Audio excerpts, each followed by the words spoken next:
Hello বন্ধুরা, সবাই কেমন আছো? আসসালামু আলাইকুম সবাইকে। তো অনেক দিন পর আজকে একটি ভিডিও নিয়ে আসলাম সবার সাথে। অনেক মজার এবং সুস্বাদু একটি ম্যাঙ্গো আইসক্রিম। তো আমি জানি সবাই আমার উপরে অনেক রেগে আছেন, আমি নিয়মিত ভিডিও আপলোড করি না। তো তাই এই জন্য আমি সবার সাথে শেয়ার করছি, এই ম্যাঙ্গো আইসক্রিমটা একবার বানিয়ে খেয়ে দেখবেন। এই গরমের মধ্যে একদম কলিজা ঠান্ডা করার মতন আইসক্রিম ম্যাঙ্গো দিয়ে। তো অবশ্যই সবাই ট্রাই করবেন বাসায়। তো আমি এখানে একটি আম নিয়ে নিলাম, আর আমটা অনেক বড় ছিল তাই আমি একটি নিয়ে নিছি। আর প্রথমে ধুয়ে তারপর কেটে নিব। আপনারা চাইলে ধুয়ে ছিলে তারপর কেটে নিতে পারেন। তো আমি ওইভাবে করে কেটে নিয়ে তারপর মিক্সার করে নেব। তো আমি আমটাকে একটু কেটে ছোটো ছোটো টুকরো করে ডিজাইন করে নিয়ে নিছি। আর এই আইসক্রিমটি বানাতে বেশি কিছু উপকরণ লাগে না, অল্প কিছু উপকরণ দিয়ে হয়ে যায়। আর বাচ্চাদের তো অনেক পছন্দের, ওইভাবে গরমে বানিয়ে দিলে অনেক মজা করে খেতে পারে। আর আমার ভিডিওটি যে যেখান থেকে দেখেন সবাইকে অনেক অনেক ধন্যবাদ। সবাই পাশে থাকবেন, আর ভিডিও দেখার সময় একটি লাইক দিতে ভুলবেন না।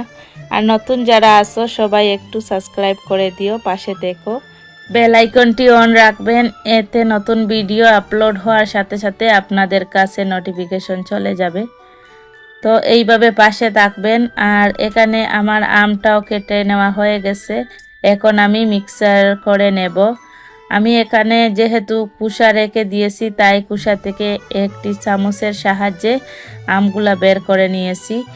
আর ভাবছি প্রথমে যদি কুসাটা ছিলে নিতাম তাহলে এখন আর কষ্ট হতো না।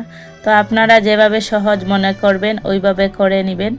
তো এখানে আমি সবগুলা আম ওর মধ্যে দিয়ে তারপর মিক্সার করে নেব, একদম মিহি করে নেব।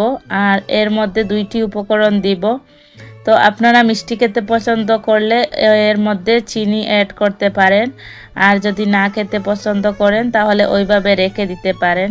তো যেহেতু আমটাতে অনেক মিষ্টি আছে তাই আমি অল্প চিনি অ্যাড করব। এখানে 3 চামচের মতন চিনি দিয়ে দেব। আর এখানে 1 কাপের মতন দুধ অ্যাড করব। আপনারা চাইলে দুধের পরিবর্তে পানি অ্যাড করে নিতে পারেন। তো আমি যেভাবে ভিডিওর মধ্যে দেখাচ্ছি আপনারা দেখে একটু বুঝে নেবেন। সব কিছু আর বলে বোঝানো যায় না, তো আপনারা দেখে একটু বুঝে নেবেন। তো এখানে আমার সবগুলা আম বের করা হয়ে গেছে। আমি এখন সব কিছু দিয়ে তারপরে মিক্সার করে নেব, একদম মিহি করে নেব যাতে আমটার মধ্যে কোনো আঁশ না থাকে। তো এতক্ষণ ধৈর্য সহকারে যারা আমার ভিডিওটি দেখে থাকেন সবাইকে অনেক অনেক ধন্যবাদ। তো এখানে আমার আমটাও মিক্সার করা হয়ে গেছে, এবার আমি আইসক্রিম বসিয়ে দেব। তো আমি বসালাম এখানে আইসক্রিমের মোল্ডের মধ্যে।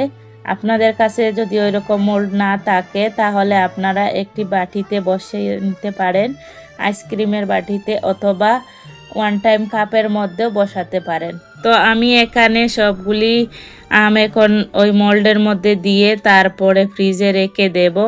আমি পুরো 1 রাত ফ্রিজে রাখবো, কারণ পুরো 1 রাত না রাখলে আমটা শক্ত হবে না আর আইসক্রিমও হবে না। তাই 1 রাতের জন্য আমি ফ্রিজে রেখে দেব। তো আপনারা ওইভাবে রাখবেন একটু লং টাইম ফ্রিজে, তা না হলে শক্ত হবে না আর আইসক্রিমও বসবে না। তো এখানে আমি সবগুলি দিয়ে তারপরে রেখে দেব। আর আজকের ভিডিওটি একটু লং হয়েছে, তো সবাই প্লিজ পুরো রেসিপিটি দেখে তারপর বানাবেন, স্কিপ করে দেখবেন না, তা না হলে আপনার রেসিপিটা সঠিকভাবে হবে না।